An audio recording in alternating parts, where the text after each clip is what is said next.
Coach Nelson, bonjour. Bonjour, bonjour, théologien. Comment tu vas? Très, très bien, merci. Et toi? Ça va très bien.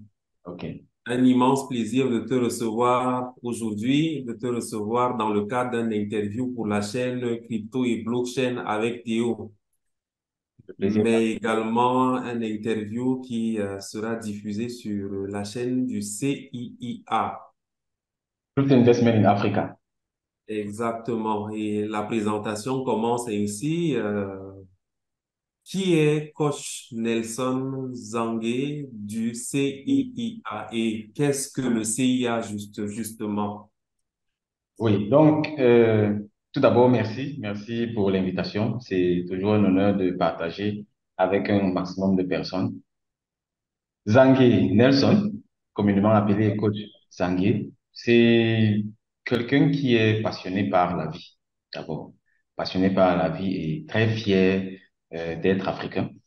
Cependant, il y a beaucoup de situations avec lesquelles je ne suis pas tout à fait d'accord, avec lesquelles le coach Sangué n'est pas d'accord, ce qui m'a donc poussé, ce qui m'amène à beaucoup travailler au jour le jour pour trouver des solutions à ces problèmes, parce que la responsabilité me revient d'abord. Ce qui fait que de fil en aiguille, je me suis battu et aujourd'hui, je suis principalement actif dans les secteurs de l'agro-industrie, c'est-à-dire élevage, agriculture, et également dans le secteur du numérique, avec la crypto-monnaie, la blockchain.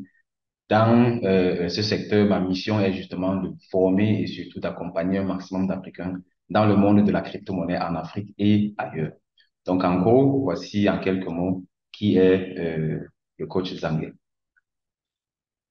Coach Zangué, il nous présente également le CIIA. Le CIIA qui est une initiative qui vise justement à éduquer les Africains par rapport à la crypto-monnaie. Et le CIA qui mène beaucoup d'activités d'éducation, qui Mhm. mène beaucoup d'activités de formation. Absolument. On a commencé à quel moment avec le CIA et quel est déjà le parcours que le CIA a fait jusqu'ici en termes de formation, en termes d'éducation, en termes de sensibilisation? Oui, donc le CIA mène ses activités depuis 2020. Depuis 2020. L'aventure a commencé de façon anodine.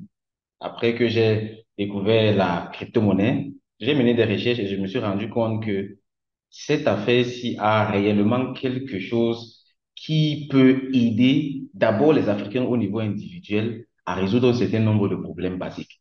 Et ces problèmes basiques, c'est tout simplement l'inclusion financière.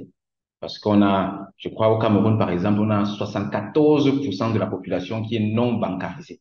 Ça veut dire que ce sont des personnes qui sont là et qui n'ont pas accès aux facilités financières. Pourtant, on vit dans un monde où il faut avoir les facilités financières. Donc, ayant constaté cela, je me suis clairement dit, j'ai clairement compris que il y a quelque chose à faire ici. Et de fil en aiguille, donc, j'ai commencé à me former d'abord moi-même à la compréhension et à l'utilisation de la crypto-monnaie, que ce soit comme moyen de paiement, comme moyen de transfert ou comme moyen d'investissement également. Et de fil en aiguille, j'ai donc rassemblé comme ça une équipe tout autour de moi et aujourd'hui, nous travaillons donc autour ou bien sous la carapace de ce qu'on appelle le CIA, donc Crypto Investment in Africa. Donc, en gros, Crypto Investment in Africa, c'est une initiative ayant pour mission de former et surtout d'accompagner un maximum d'Africains de tous bords dans le monde de la crypto-monnaie en Afrique et ailleurs. Et nous le faisons, comme j'ai dit, parce que nous sommes plus que convaincus que la crypto-monnaie et la blockchain ont le potentiel de désenclaver l'Afrique financièrement et de redonner à chacun de nous sa liberté financière. Plus tard dans cette interview, on va aller dans un peu plus de détails pour que les uns et les autres comprennent comment est-ce que c'est possible. Et il y a une équipe autour du CIA. Cette Oui. équipe compte combien de personnes actuellement? On a une équipe de combien de personnes? Oui, donc actuellement, l'équipe tourne autour de 20 à 30 personnes, donc directement et indirectement, parce que le CIA est constitué de façon décentralisée. Donc, on a une équipe centrale qui gère tous les dossiers de façon centrale, c'est-à-dire on va gérer la communauté de façon centrale, on va gérer les formations, on va gérer ceci, cela de façon centrale. Et au-delà de ça, on a un système décentralisé. Et on travaille avec ce qu'on appelle des partenaires commerciaux. Les partenaires commerciaux, ce sont donc les représentations du CIA dans différents pays. Et au jour d'aujourd'hui, les partenaires commerciaux sont présents physiquement dans une dizaine de pays où ils relaient donc les différentes formations, les différentes activités que le CIA mène. Donc avec ça, on est entre 20 et 30 personnes directement et indirectement dans l'équipe du CIA. Bien, vraiment, merci pour cette... déjà, on comprend clairement combien le CIA fait des efforts dans le sens de l'éducation, de la formation des masses africaines, notamment aux crypto-monnaies et quant à la blockchain. Ouais. Et on voit que justement, le CIA se situe dans le contexte de faire saisir les opportunités qui sont liées à ce domaine-là aux Africains. Mhm. Et justement, on va justement dans le sens de s'interroger. Qu'est-ce que l'Afrique a attiré vraiment dans ce domaine-ci, ce domaine nouveau? En quoi est-ce que les crypto-monnaies et la blockchain représentent une véritable opportunité pour les Africains, pour qu'on y porte tellement d'attention sur la nécessité de former dessus, la nécessité de sensibiliser dessus, la nécessité d'éduquer dessus. Donc, en quoi est-ce que les crypto-monnaies et la blockchain représentent une véritable opportunité pour les Africains, Coach Nelson? D'accord. Ça, c'est une question très, très, très profonde. Et pour y répondre, je vais d'abord commencer par citer une petite anecdote. Généralement, on dit, si tu veux devenir riche, fais ce que les riches font. Si tu veux également devenir riche, regarde ce que les pauvres font et fais exactement le contraire.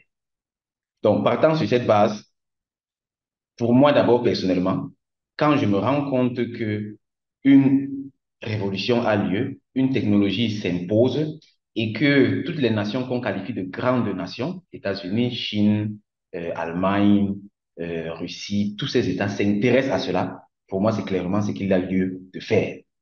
Ce qui fait que pour moi, de base d'abord, on doit y aller parce que les meilleurs le font. Bon, ça c'est la petite anecdote que je voulais d'abord amener ici de base.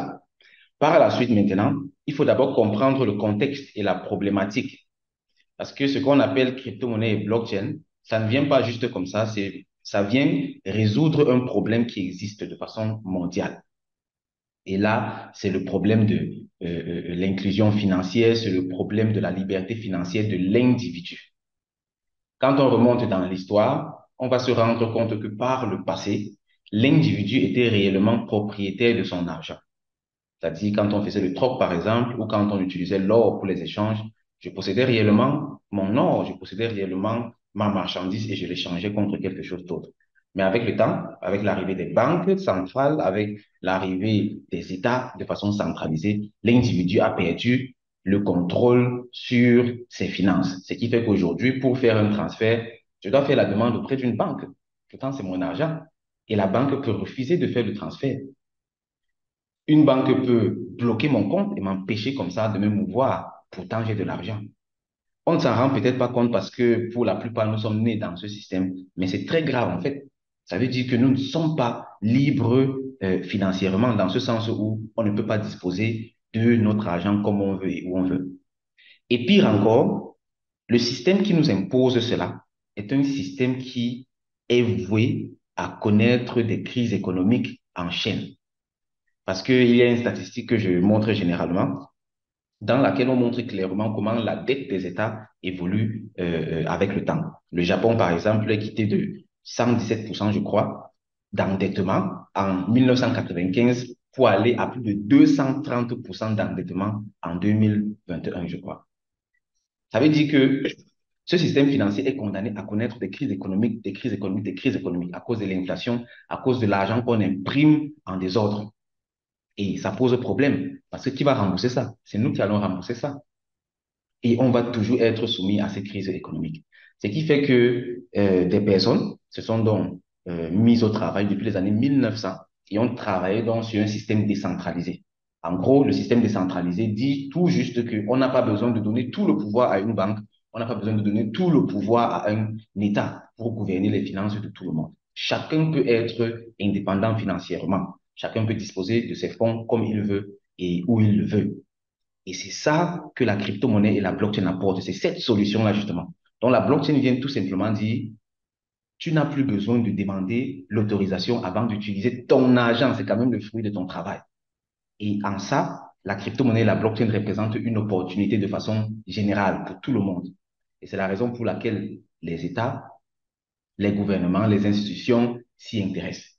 On a aujourd'hui, je crois, c'était en fin 2022, le taux d'adoption était à plus de près de 500 millions de personnes qui détiennent des crypto-monnaies. Et jusqu'aujourd'hui, c'est la révolution qui a le taux d'adoption le plus rapide. Donc, quand on regarde la révolution de l'électricité, la révolution de l'Internet, la révolution de la machine à vapeur et de tout, quand on voit l'adoption de la crypto-monnaie de la blockchain, c'est la plus violente, en fait. Ce qui fait que c'est quelque chose qui s'est déjà installé et qui est vraiment là. Donc, en ça, ça représente une opportunité pour tout le monde d'abord. Et particulièrement pour l'Afrique, on a des problèmes qui sont encore plus profonds. Et là, je prends juste un exemple pour illustrer. Moi, par exemple, à un moment donné, je faisais des affaires avec la Côte d'Ivoire.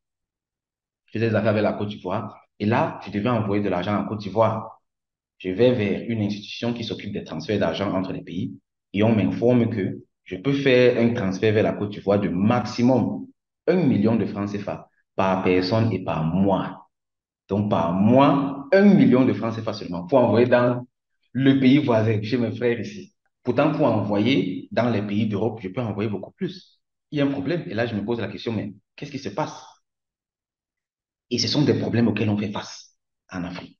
Donc, uniquement même pour ce problème-ci, la crypto-monnaie est une opportunité inouïe. Parce qu'avec la crypto-monnaie, avec la blockchain, je peux faire autant de transferts que je veux vers la Côte d'Ivoire, vers le Gabon, vers le Sénégal, vers le Togo, quand je veux, le montant que je veux, sans demander la permission de qui que ce soit.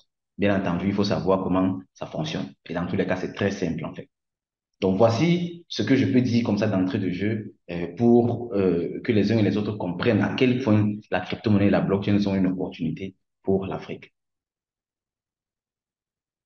Donc, déjà, il se dégage de ce que tu viens de dire, un des aspects liés à l'opportunité qui porte notamment sur la facilité de faire des transferts, de garder le contrôle de ces fonds et de Ouais, pouvoir faire des opérations sans devoir faire face aux limitations auxquelles on peut se confronter dans le système traditionnel. Donc, absolument. il y a ce volet-là. Maintenant, pour un jeune particulièrement qui voit ce domaine où on en vend tellement de ça, les crypto-monnaies et la blockchain, en quoi est-ce qu'un jeune trouverait un intérêt à apprendre sur les crypto-monnaies, sur la blockchain, étant donné qu'on sait que la jeunesse aujourd'hui s'interroge ou bien se préoccupe tellement d'emploi. En quoi est-ce qu'un jeune qui s'engage dans ce domaine-là peut tirer son épingle du jeu Mhm. en termes en termes d'activité qui lui permet de gagner un revenu Mhm. et tout ça. Donc, est-ce qu'il y a des domaines, des déclinaisons dans ce domaine-là qui peut permettre aux jeunes de pouvoir s'en sortir, en tout cas, euh, Mhm. dans, D'accord. dans, dans OK. ce cadre-là. Oui, absolument, absolument. Et bon, moi, j'aime beaucoup travailler avec les statistiques. J'aime beaucoup chercher d'abord de façon générale ce qui se passe avant d'aller dans le cas particulier. Et ici, j'évoque une statistique. Je vais te faire parvenir la statistique dans laquelle, en 2014, je crois, on a interviewé les personnes non bancarisées, c'est-à-dire les personnes qui n'ont pas accès aux services bancaires, aux services financiers. On les a demandé, quel est le problème? Pourquoi est-ce que vous n'avez pas accès aux services bancaires? Il y a plusieurs qui ont dit, je n'ai pas assez d'argent. Il y a plusieurs qui ont dit, un membre de la famille a déjà un compte bancaire. Et là où ça devient intéressant, il y a plusieurs qui ont dit, les institutions financières, pardon, sont trop loin de chez moi. D'autres ont dit, je n'ai pas la documentation nécessaire pour avoir un compte bancaire. D'autres ont dit, je n'ai tout simplement pas confiance au système bancaire. Et ainsi de suite, ainsi de suite. Tant de limitations qui montrent à quel point un citoyen lambda n'a pas forcément accès aux services financiers. Et moi, j'insiste sur les services financiers parce que jusqu'aujourd'hui, les finances et l'investissement sont les sources d'enrichissement par excellence. C'est-à-dire, quand on parle des riches, c'est-à-dire les vrais riches en termes de richesse extraordinaire, c'est les finances et ce sont les investissements. Ce qui fait que nous aussi, on a droit à ça. On veut aussi les finances, mais c'est bloqué. J'ai pris l'exemple du Cameroun. 74% de la population n'a pas accès à cela. Ça veut dire que 74% de la population n'a pas de chance de devenir super riche. C'est grave en fait.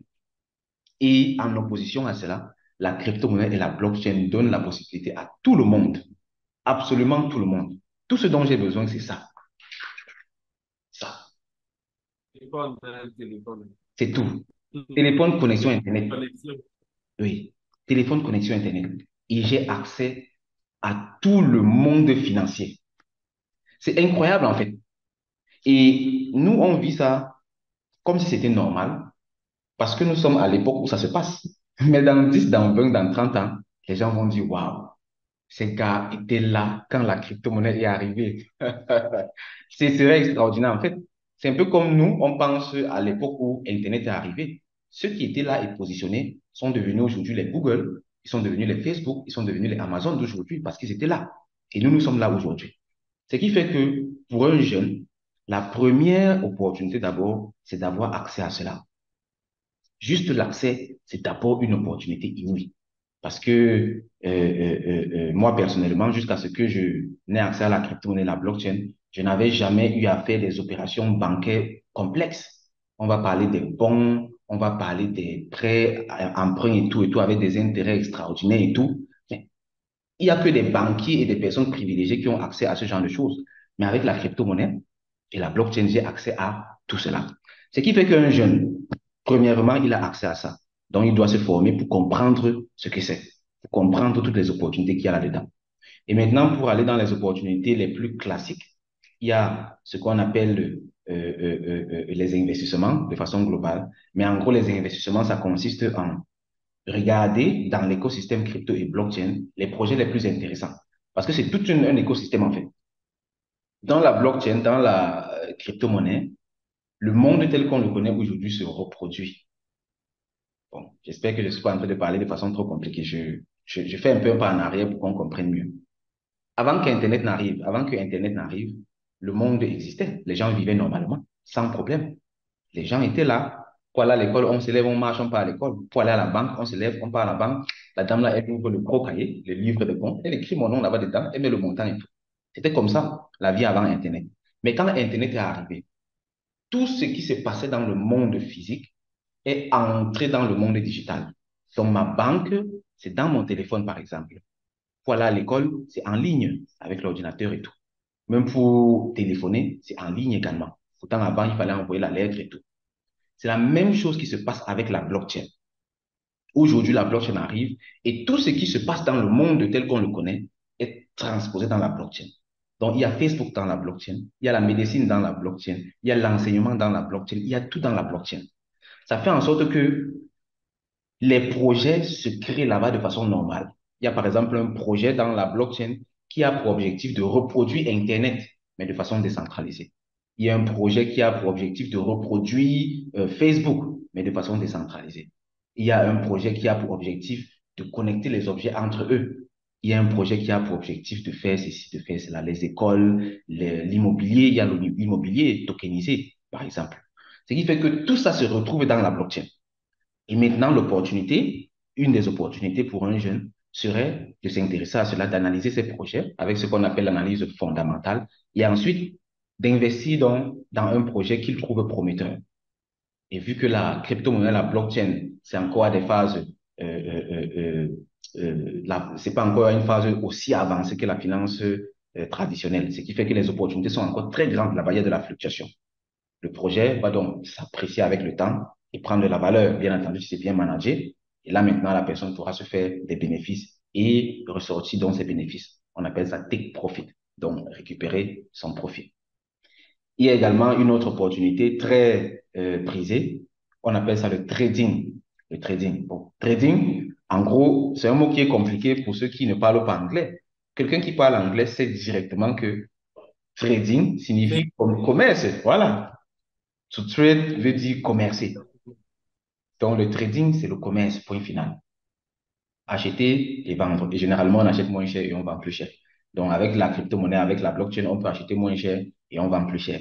Et ce qui est très intéressant ici, c'est de comprendre que une crypto-monnaie, c'est comme un actif. Donc, quand j'achète une crypto-monnaie, c'est comme si j'achetais un terrain, en fait. C'est comme si j'achetais un terrain. Et ça s'apprécie avec le temps. Tant que je ne vends pas, j'ai ça en ma possession. Donc, je peux acheter un terrain aujourd'hui en 2023. Je garde ça jusqu'en 2030. Et quand je vois que le bénéfice que ça a fait me suffit, je vends et puis je reçois mon bénéfice. C'est la même chose avec la crypto-monnaie. Et on est d'accord qu'il faut donc apprendre à faire les similitudes. On a dit oui, c'est le commerce, achat-vente.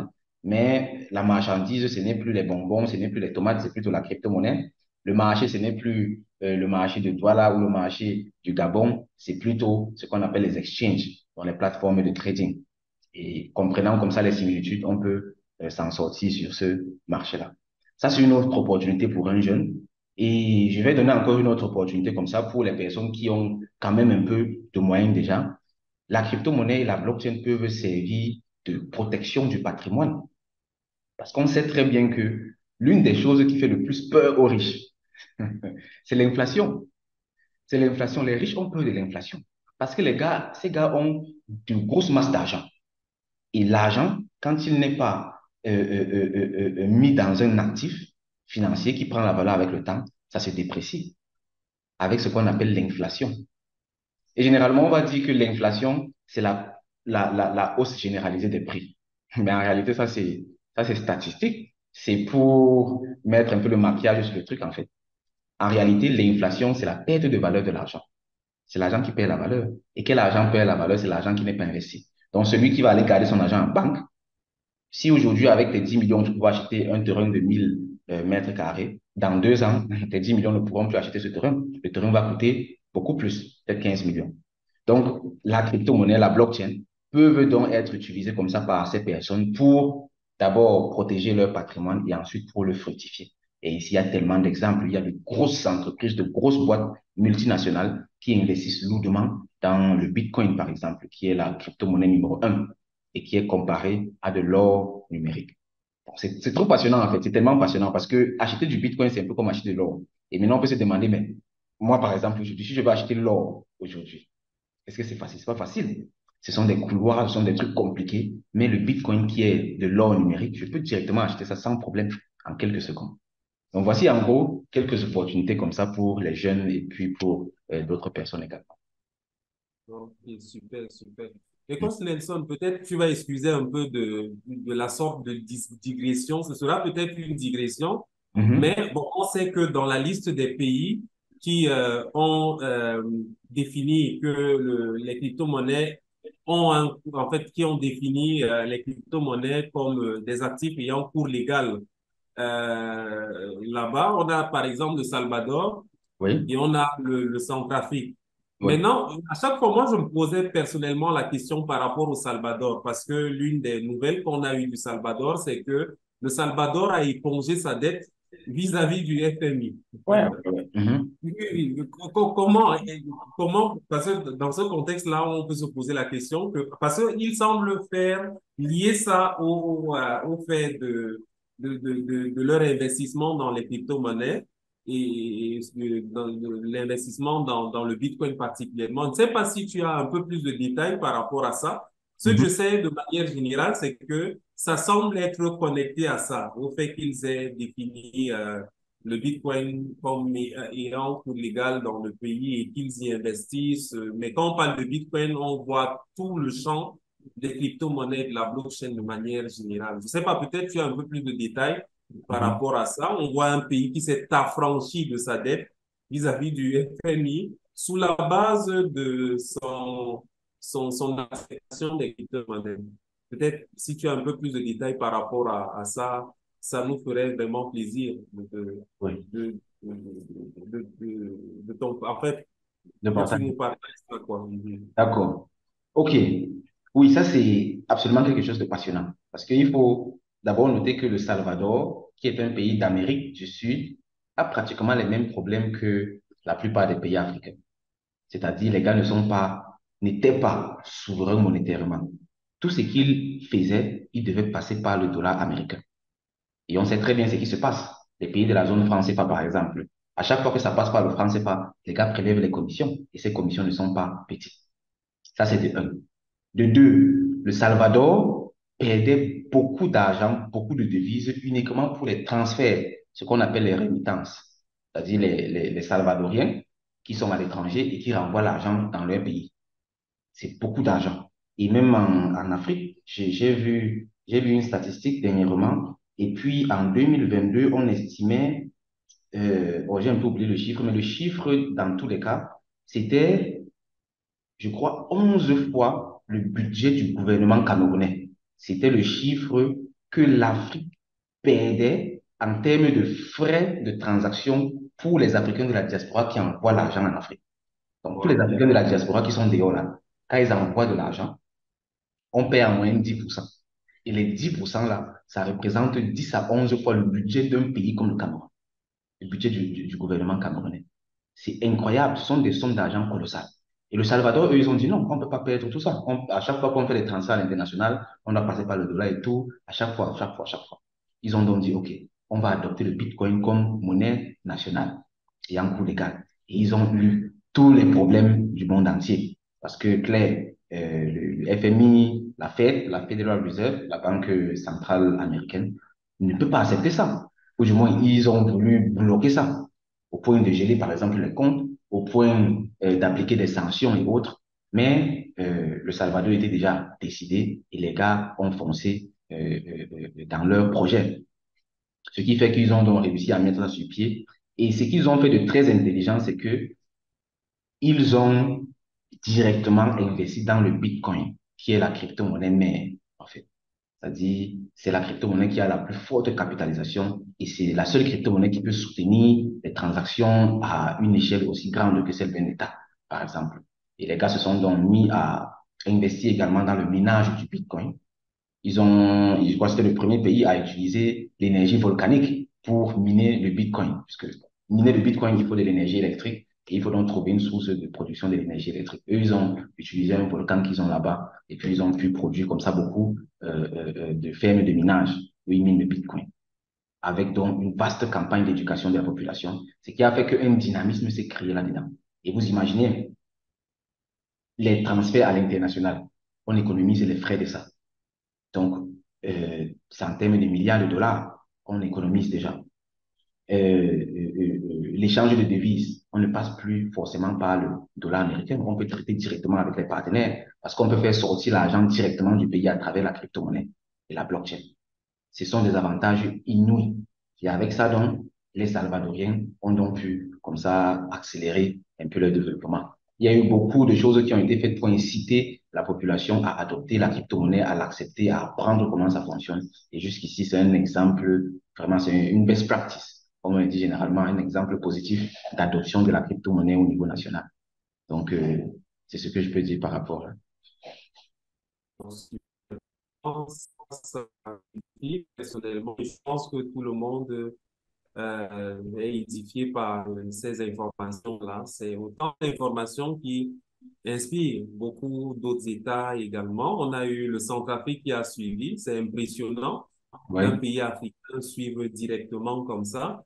Et je ne sais pas si tu as remarqué que CoinMarketCap a lancé un sondage ou bien un vote où il est question que parce qu'ils ont présenté une liste de plus de 200 pays où il était question que les utilisateurs indiquent qui sera le prochain parmi les pays qui vont adopter la crypto-monnaie comme monnaie légale, en tout Ok, cas. wow. Donc, on voit qu'il y a un engouement de ça et puis il y a eu des votes, beaucoup de gens ont voté et je pense que, bon, il y a certains pays qui se situent en bonne posture. On a le Nigeria qui est classé quelque part à un niveau là, mais qui n'est pas le premier. Je pense Mhm. qu'il y a le Royaume-Uni. Il y a plusieurs pays, en fait, qui rentrent dans la liste et ça, c'est très intéressant. Bon, bref, on sent un engouement autour des crypto-monnaies, on sent une ouverture et on sent que nos institutions tendent de plus en plus à commencer à s'intéresser vraiment à ça. Donc, dans ce que tu as aussi dit, il y a comme opportunité dans le domaine des cryptos pour la jeunesse et pour tout le monde. On a l'opportunité d'y investir comme on le fait avec la Ethereum. Mhm. On en achète aujourd'hui, on garde et puis avec le temps, ça prend de la valeur. On a la possibilité également de faire des opérations très simplement. Il y en a beaucoup qui sont dans le commerce et on sait aujourd'hui que beaucoup d'ailleurs de structures, beaucoup d'entreprises qui traitent dans les opérations en ligne intègrent de plus en plus les crypto-monnaies comme moyen de paiement. Oui, oui, oui, absolument, absolument. Paiement en USDT. Par exemple, même les recharges de cartes bancaires aujourd'hui, il y a l'option de paiement en crypto-monnaie et ça nous montre combien on est vraiment sur la voie de l'adoption massive. Absolument. Donc, Et ici, si je peux c'est, ajouter quelque chose, oui, oui. Ah, ah. il y a des moments dans l'histoire où un grand nombre de personnes qui ne sont pas qualifiées comme riches ont l'opportunité de devenir riches.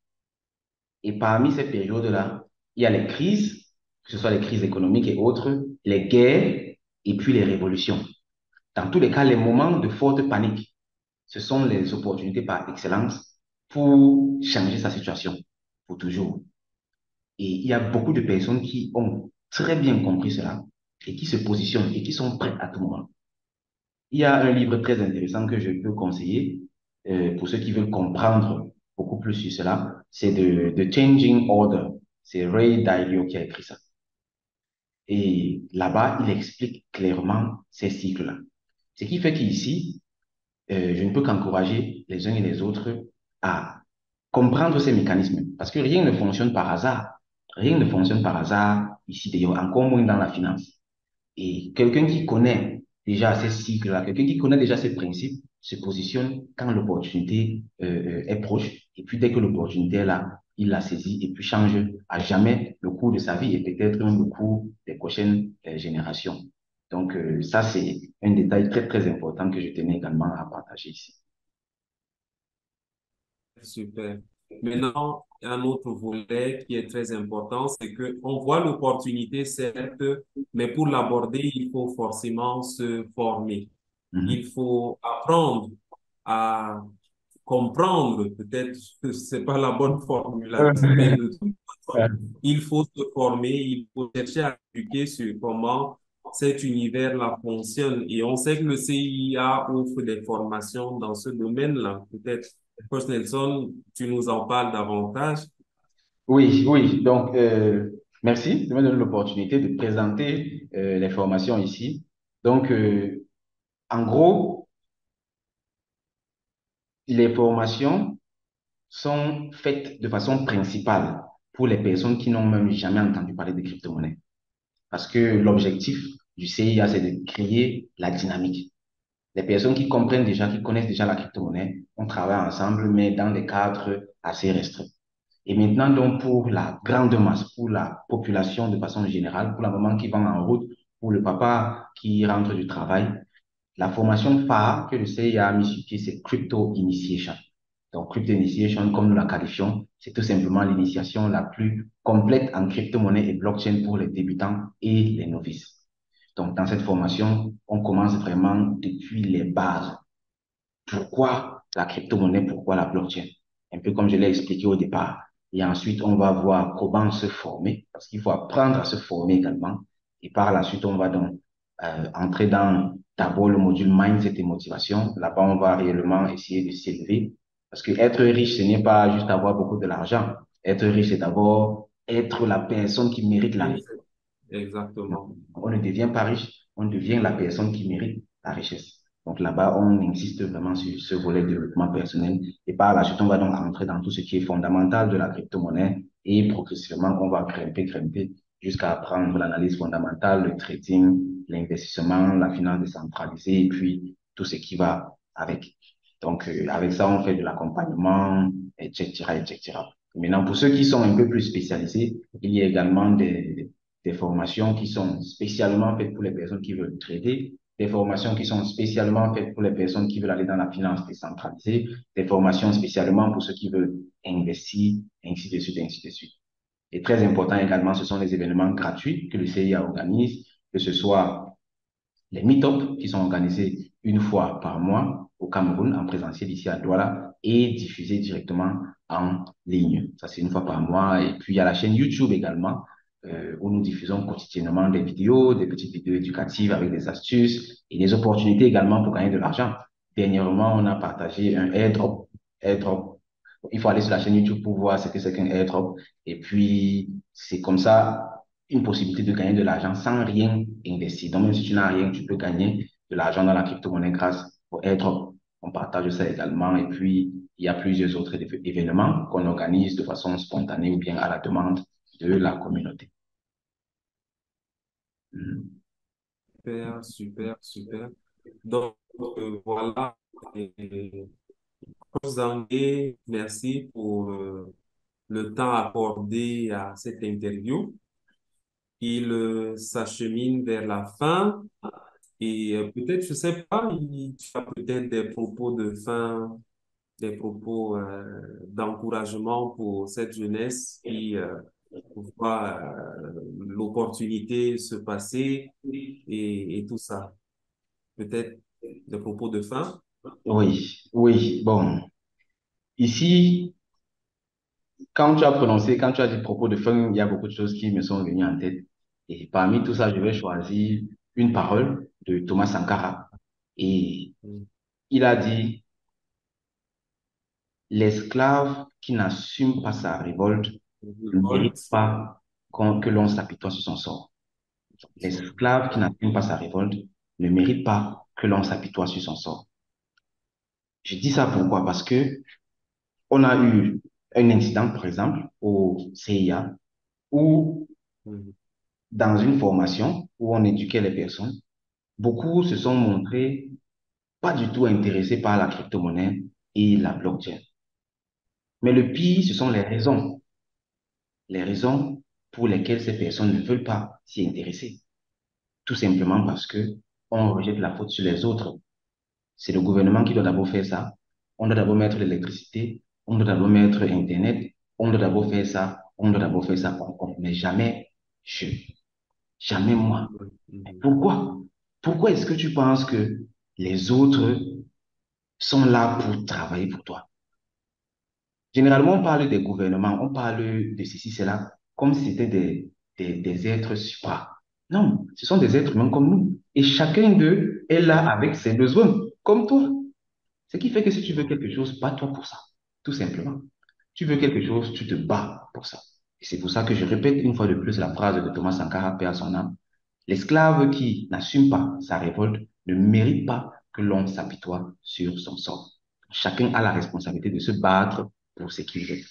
Et le CIA, nous, on veut réellement la liberté financière pour l'Afrique. C'est la raison pour laquelle on se bat chaque jour pour former et accompagner un maximum d'Africains dans le monde de la crypto-monnaie en Afrique et ailleurs. C'est ce que je peux dire comme on le fait. Super, super. Leader Nelson, coach Nelson, merci pour la disponibilité. Toujours avec On plaisir. aura certainement d'autres occasions comme ça, des occasions où on va explorer d'autres sujets. Et vraiment, merci du privilège que tu nous as accordé de cette présentation-ci. Et on se dit à bientôt. D'accord, d'accord. Donc, merci encore. Ça- Au revoir. Ok, Bye bye. merci. Mhm, d'accord. Ok, bah.